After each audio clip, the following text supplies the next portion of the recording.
good morning, and welcome to this conversation on core optimization and traffic management. It is part of a report by Sensafiri in collaboration with RCI Wireless News. Today, I have Neil McKinlay with me. He's the Director of Product Management at Anritsu. Neil, thanks for being with us today. Well, thank you very much, Monica. So I would like to ask you, what is that Anritsu does in this area? You have been in this field for a long time, and what is it you personally do as well? Okay, so Anritsu is a very large company, and we have, as you say, a long history in the test and measurement area. We also have a long history in network monitoring and service assurance, and we have a set of products that can monitor end-to-end across all technologies and all different networks, whether that's mobile, whether that's fixed, whether it's voice or data. And I personally head up the product management team who define the strategy and direction of those solutions. Right, and so you've been able to see the way the networks have evolved with introduction of LTE. Now we're starting with virtualization, different usage pattern, higher usage volumes. How is that changing the way we test and monitor and operate the networks?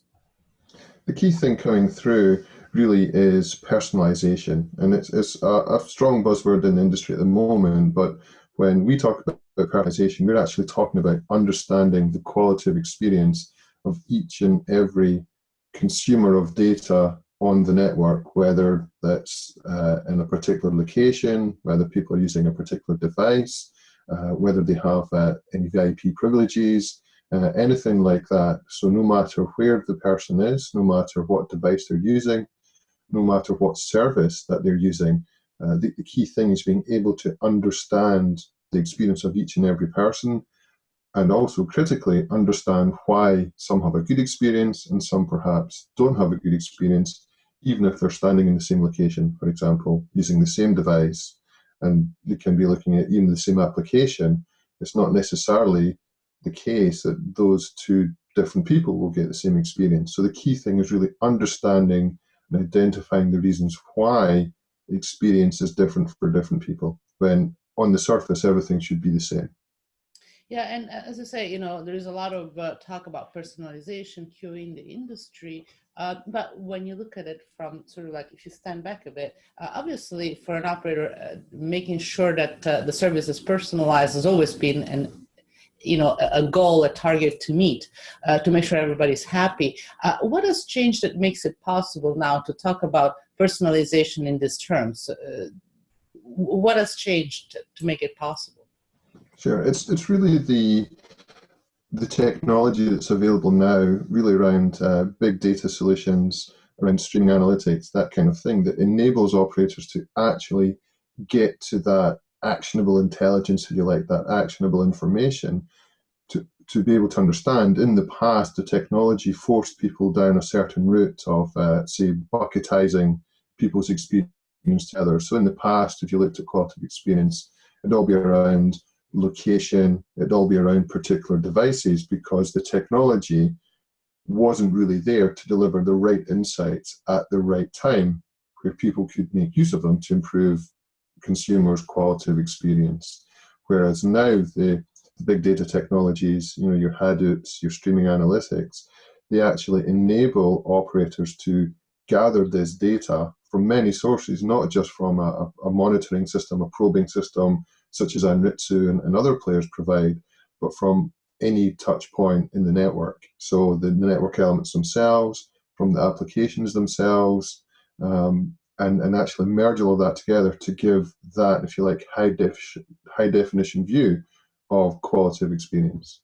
And so that's really the difference, is being able to manage and interpret that data, and also critically at a cost that is acceptable, whereas it was possible in the past, but the cost was very prohibitive. Mm-hmm. So technology is moving very quickly to enable that. Yeah, so that is the good news, is that we can do it now. It used to be too complex, too expensive, required too much effort. Now it's becoming possible, and yet it's not trivial, because, as you said, quality of experience is highly subjective, is difficult to measure. So how can an operator go about and understand what is the quality of experience, given that it's so subjective?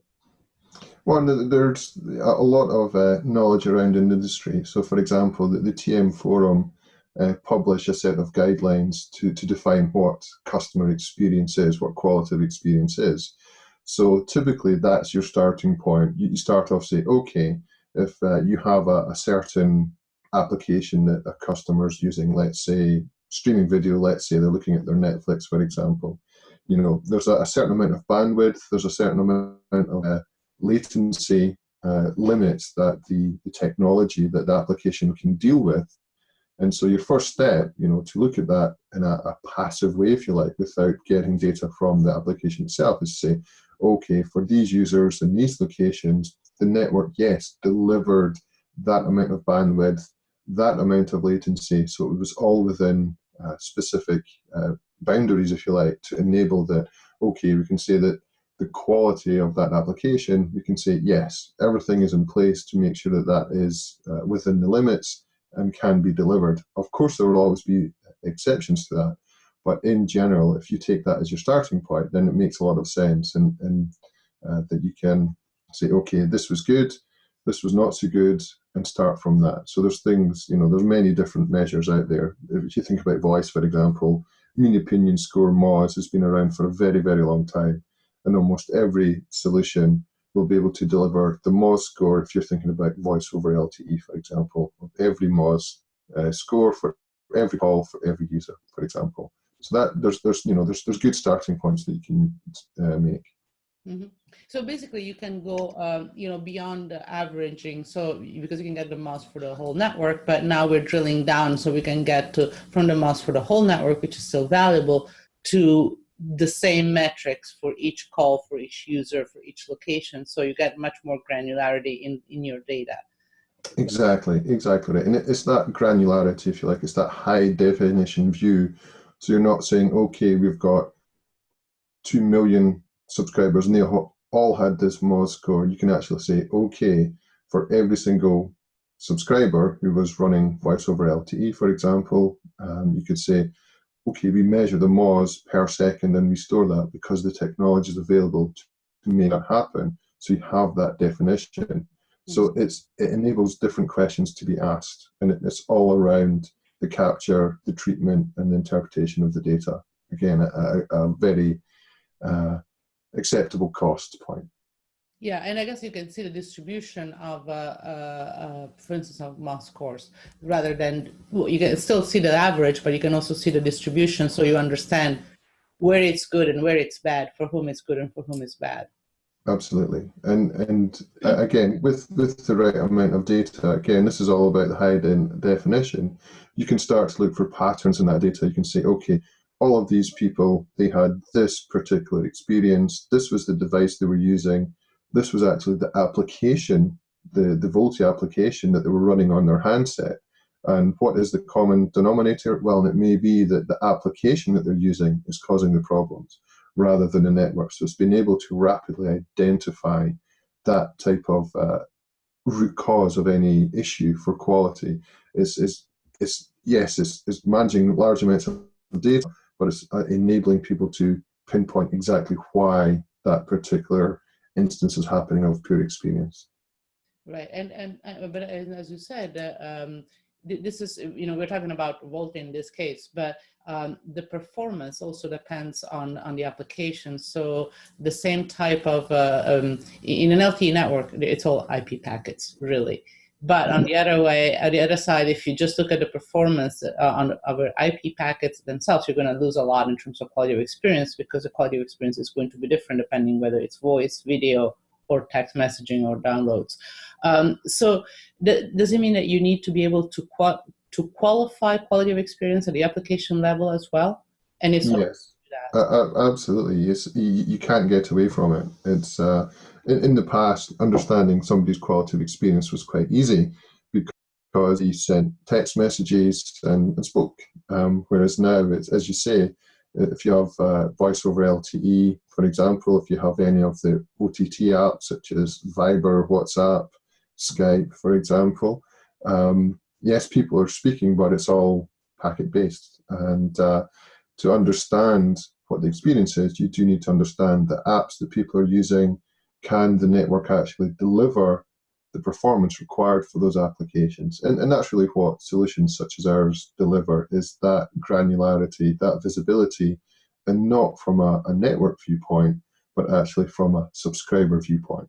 Mm-hmm. And I think that that's the big change. And even if you think about, if you troubleshoot for a specific subscriber, let's say you identify the 50,000 subscribers who have this particular app, that have this particular problem.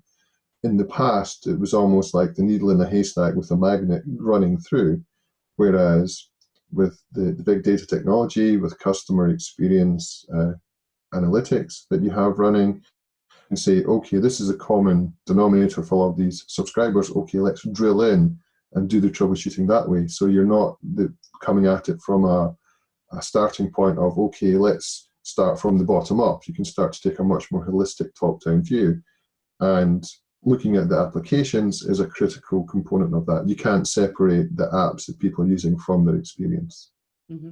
Yeah, and analytics is clearly a big enabler in terms of crunching all this data and getting extracting the valuable bits out of it. But let's step back a little bit in terms of how do we collect the data.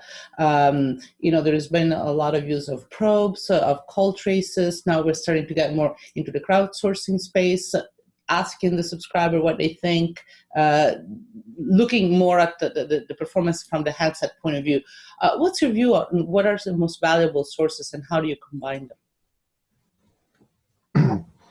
Okay, I think you touched on them, on most of them. So I think you won't, I may be biased here, but I think you will always need an independent view of what's going on in the network. So there's huge value in data from probes, whether they're passive probes that sit outside the network, or as we're seeing now, moving to virtualized environments, so NFV-SDN networks, and actually the probes become part of the fabric, because if you have a capacity you have to add, say, for a virtual EPC or a virtual VoLTE core, for example, if that's spooled up, if that's spun up, if you have a probing solution that can't deal with that, then it becomes, next to useless. So I think independent data that's specifically focused on subscriber experience, subscriber viewpoint, will continue to have a lot of value. But then, of course, you get lots of information from the network itself. So you can add subscriber viewpoint, network viewpoint. You can then add in data from the apps themselves if they generate information. And as you say, also from the customers, customers can actually give feedback. And also what we're seeing a big trend is network operators will also want to monitor social media. So for example, if they're seeing lots of tweets coming through that a particular location is suffering problems, a certain network operator has a poor service in a particular area, the operators are very, very sensitive to that. And so pulling all of this data together is absolutely critical in understanding, one, the subscriber viewpoint, two, the network viewpoint, and three, what the people themselves are actually experiencing. So when we start tying all of that together and actually do it in real time, then we start to move as quickly as the networks need to move. So it really, I think we'll see a change from capturing data, storing data, treating data, enriching data, then analyzing data. We'll really see a strong move to actually analyzing and generating results as the data becomes available. So it'll become much quicker and also much more automated as well. Mm-hmm. Right.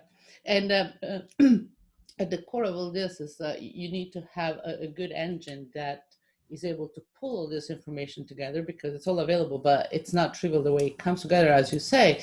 And so that's where analytics come in. And what is it you do at Anritsu, and what are the challenges that you're facing as you try to develop a solution that, in the industry, everybody, we're all learning on how to do this. It's not trivial as as just putting the information together. You have to actually look into that and analyze it in a deep way, non-trivial way. Yeah, it's really what we are doing is Yes, there's potentially a lot of players in the market. Someone like Anritsu, for example, in any of our competitors in this space, nobody builds their own database. That's simply not our core skill set. Nobody builds their own analytics visualization, for example. Again, not the core skill set. But I think you touched on it in your question. It's really it's understanding what the data is, two, the value of that data, what it contains, and three, how it can be interpreted and presented so that people can make the right decisions to improve things. So, for example, we've got quite a large team who spend a lot of time with the network operators, understanding how the networks live and breathe, if you like. So what we do is we actually take that knowledge and productize it so that the data is interpreted correctly. And that's really the value add, is making sure that, I like to use the expression, drinking from the fire hose of information doesn't necessarily give you knowledge. It just means that you drown.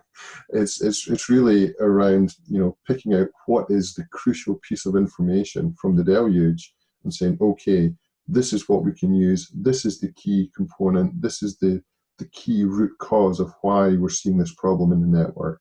And this is what you need to do to resolve it. So it's really distilling that knowledge into a set of products that people can use.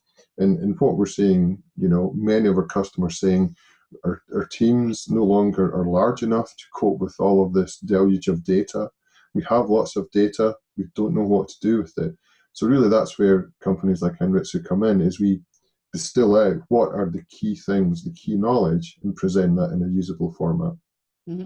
And yeah, this is crucial to make sure that the data can actually be used. And as you said before, that has to be done in real time, or closer to real time. You can no longer rely on data that is 1 month old. It's good for historical purposes, but in terms of the running out the network or solving problems is not quite enough. And our solutions are really, if you like, positioned that way.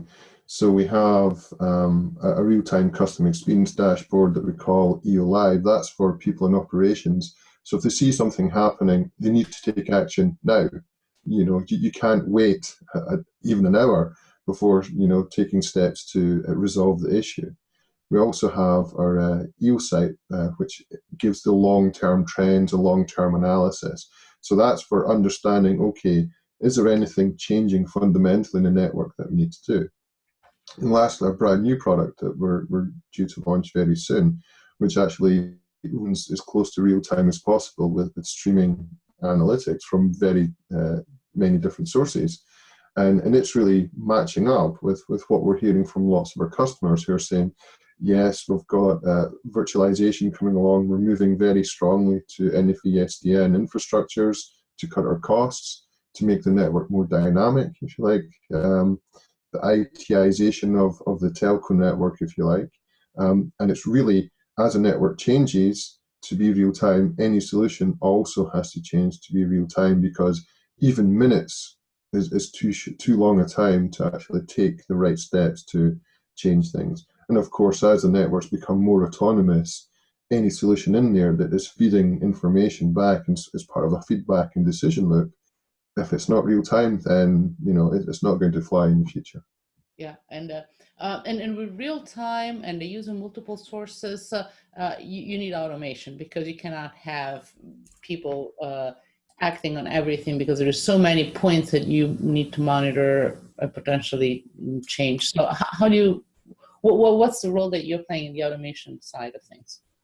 It's the, as I said before, it's the interpretation of that data, and if you like, automating the thought process that a high functioning expert would go through to say, okay, this is the problem, this is how it's occurring, great, this is the root cause, this is why it's happening, this is who it's impacting, so that there's no good having hundreds or thousands of alarms going off all of the time to say, you've got a problem.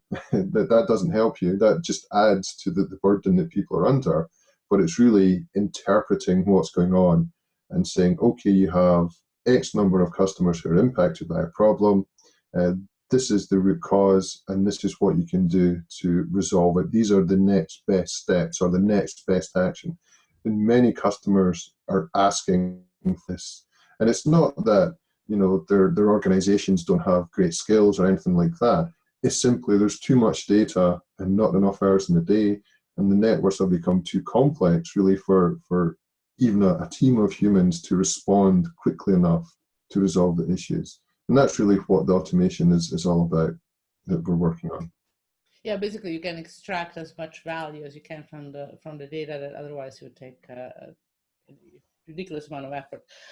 Now, virtualization is also another element that might not necessarily add complexity, but it definitely adds dynamicity in the network. So when you're measuring something, you no longer measure a box because the same function can be instantiated in different ways, and that might have an effect on performance. So in terms of monitoring and also testing, it makes things more complex. You're testing a moving target.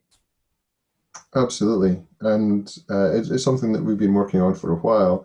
And without going into much detail, you know, any probing solution has to be part of the orchestration layer. So, you know, you can imagine if the network determines that, okay, I need more capacity over here, I need to have an additional serving gateway, for example, and a virtualized EPC. If you want to monitor that, if you want to understand what is the experience of customers who are in that area, who have connections through that particular device, if you're not part of the orchestration, if you're not, if you like, part of the fabric of the network, then you have to have an individual, a person saying, okay, I need to type some code in, I need to click on some buttons. It's too late. You know, that part of the capacity is already spooled up, is already transferring data, and you don't know what's going on. So the virtualization, yes, it makes it a real challenge to, if you like, decrease resources as and when required, and also deliver the right information to any system, any solution that's monitoring the customer's quality. Because, you know, many of the systems, and in fact, lots of the technology in the past is very force-fitted to a very static environment. You know, that's just going out the window. That will, you know, be gone in a couple of years. So yeah, any solution has to be able to deal with that. And as I said, that's something that we're working very, very much on, to make sure that no matter what, you know, our customers can always rely that we will provide them the right visibility, the right information at the right time. Mm-hmm. Now, one application that is still special is voice. So with voice over LTE, especially the complexity of it, there is a lot of interest from the mobile operators. Well, not a lot of interest. They clearly are compelled to test it and monitor very closely because of, again, the complexity of voice over LTE. Is there anything special that you're doing in that area? Yeah, we already have quite a few solutions in there. So we have quite a nice capability, and we're actually talking with quite a few operators about it. It uses our dashboards, it uses our analytics solution, and one of the neat things is that it helps network operators understand the quality of each and every VoLTE subscriber in real time. And not only does it give an aggregated view, it actually gives that high definition view of every call and the MOS score on a per second basis, on a per cell basis, a per device, a per application basis. So that's something that we've actually had out for the last about 12 months now. And we're seeing a strong acceptance in the market. In fact, many of the customers that we talk to say they're not going to launch voice over LTE if they can't adequately monitor it, if they can't assure the quality, because obviously VoLTE is a way to compete against the free over-the-top apps, your WhatsApp, your Vibers, where you know, they're not guaranteed bandwidth. And one of the key differentiators, which I think is why operators like it so much, is you have a guaranteed bandwidth, a guaranteed quality, and really differentiating on quality. Because I don't know if you've been in this situation, but if you're using Skype at home or anything like that, if the quality gets too bad, you sort of you recourse back to your old fixed line because you know that the quality is going to be there. And so with VoLTE, it's the same thing. I think for business, high quality speech is obviously critical, and I think that's a strong play. But obviously, if your differentiation is quality and you can't guarantee that quality, yeah, that's a much more difficult thing to sell. Yeah, and it's much more difficult to control the quality of voice in an IP environment where voice is not on a dedicated channel. Now, this is all quite exciting. There's a lot of changes going on in terms of what operators can do in terms of understanding what's going on in the network and optimizing the network accordingly. What should we expect to see in the next coming years? As this, we're learning more and more about our networks. What is changing, and what is it you guys at Anritsu are working on? Yeah, I think what you'll see is certainly from our perspective and what we're hearing from quite a few customers is really the completion of taking data from any source, any device, whatever that may be. So whether that's, as I said, a probe, a piece of the network, or even a piece of test equipment that was used to install that piece of the network, the availability of data and the ability to take in data from many sources, whether that's structured data that you typically get from probes, semi-structured that you would get from, say, another vendor's probes or from test equipment, and then unstructured data, which you're likely to get from, say, social media feeds, that kind of thing, and putting all of that together and making sense of it. I think we'll really start to see that, increase and grow as we go through the next few years. And also, I think we'll see that the virtualization of the networks, be complete in the next few years. A lot of the vendors, your Intels, your HPs, your Ciscos, are all working very hard to make that reality and also deliver the performance that is required. And we'll continue to see the amount of bandwidth-hungry applications grow and grow. We'll see a massive explosion in the connected devices. So really, the ability to manage massive amounts of data for massive amounts of connected devices and still deliver that visibility, still deliver that insight, I think is going to be the key things that we'll see going forward. And so we'll see much more in automation, much more in the machine learning that we're starting to see with continued automation, because let's face it, the networks, the services are not going to get less complex. In fact, it's going to get much more complex. So I think we're going to see that as we move forward, continue and get much, much bigger. Yeah, yeah. So yeah, it's gonna be challenging, but there's a lot of learning and a lot of exciting possibilities to use that information. Well, Neil, thanks a lot for sharing your thoughts with us today. This was a conversation that I had with Neil McKinlay at Anritsu, and it was part of a report on core optimization and traffic management by Sensitive and in collaboration with RCR Wireless. And Neil, thanks a lot for being with us today. Thank you very much, Monica. Thanks for the time. Thank you so much. And thank you all for listening in.